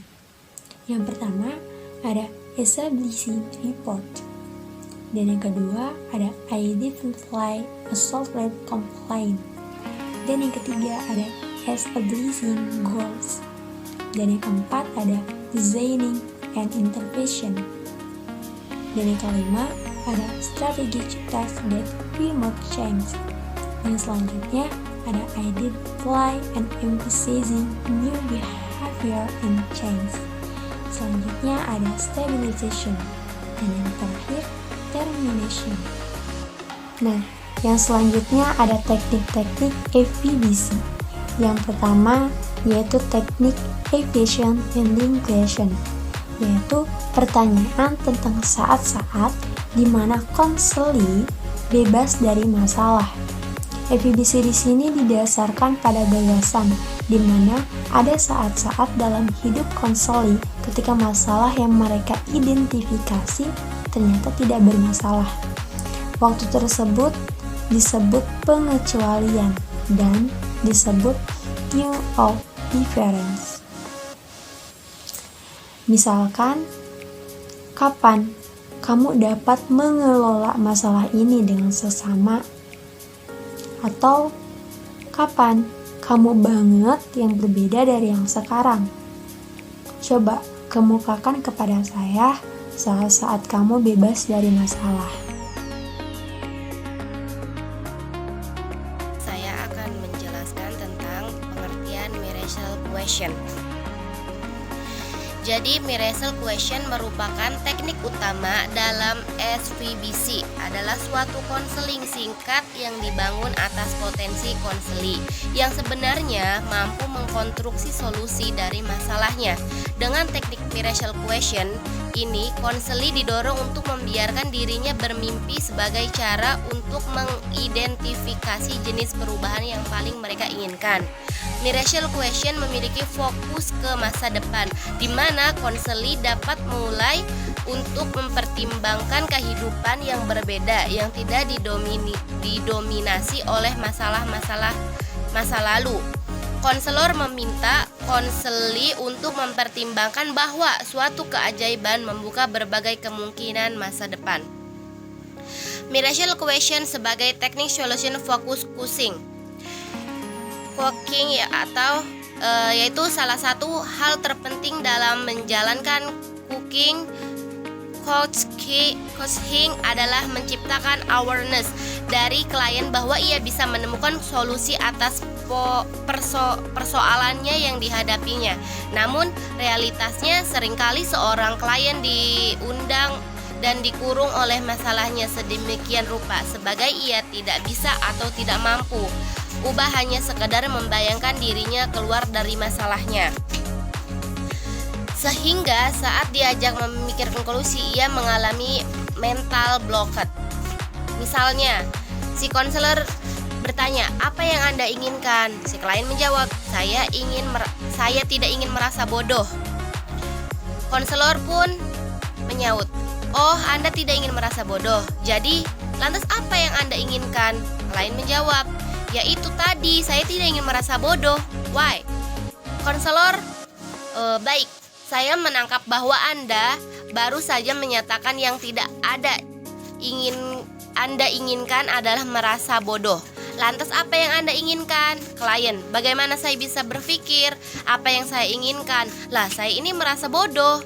Dalam situasi seperti ini, kita tahu bahwa klien benar-benar terjebak dalam suatu permasalahan atau problem fokus dan hendak menyeret kita ikut masuk membahas masalahnya.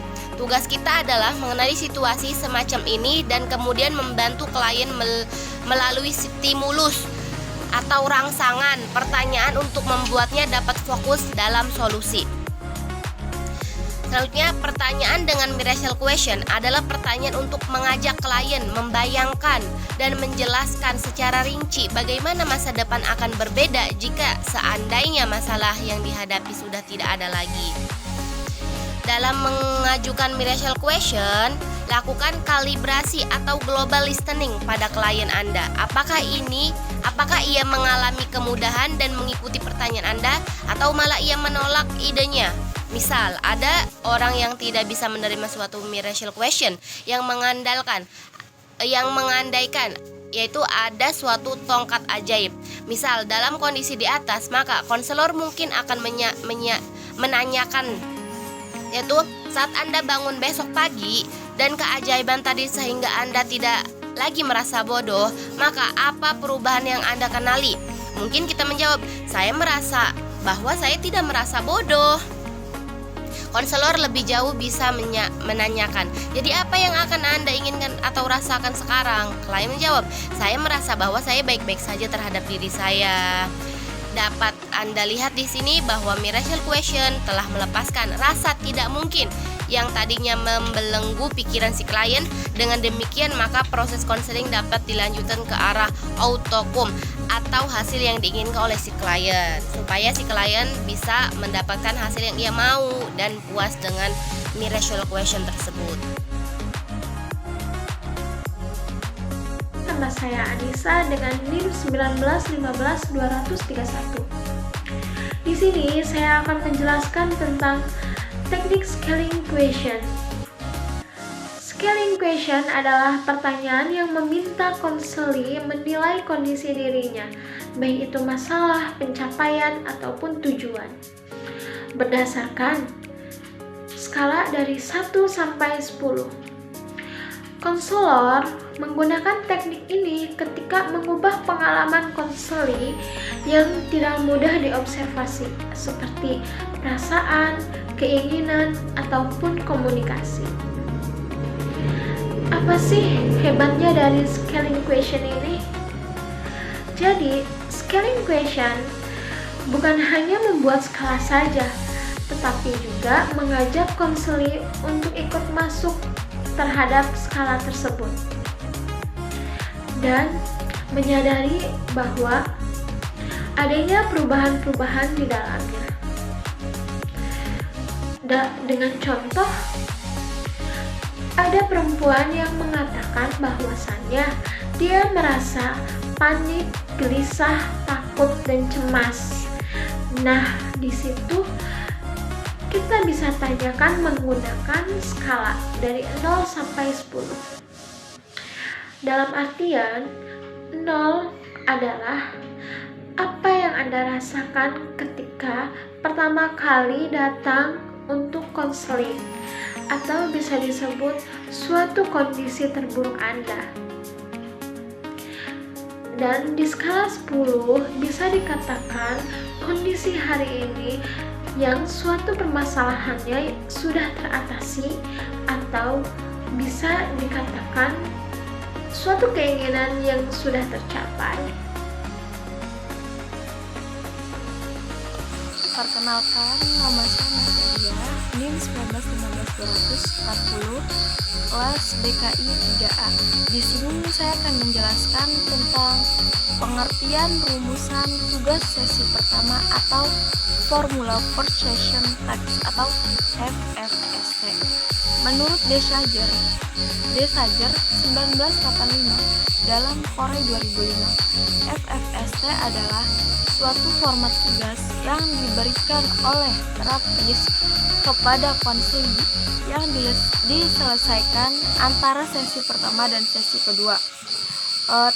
Terapis dapat berkata, "Pertemuan kita selanjutnya, saya berharap Anda dapat mengamati sehingga Anda dapat menjelaskan pada saya pada pertemuan yang akan datang tentang apa yang terjadi pada keluarga, hidup, pernikahan, hubungan Anda yang diharapkan terus." Pada sesi kedua, konseli dapat ditanya tentang apa yang telah mereka amati dan apa yang mereka inginkan dapat terjadi di masa mendatang. Menurut Desager, intervensi atau tindakan ini cenderung meningkatkan optimisme konseli dan harapan tentang keadaan mereka. Menurut M.C.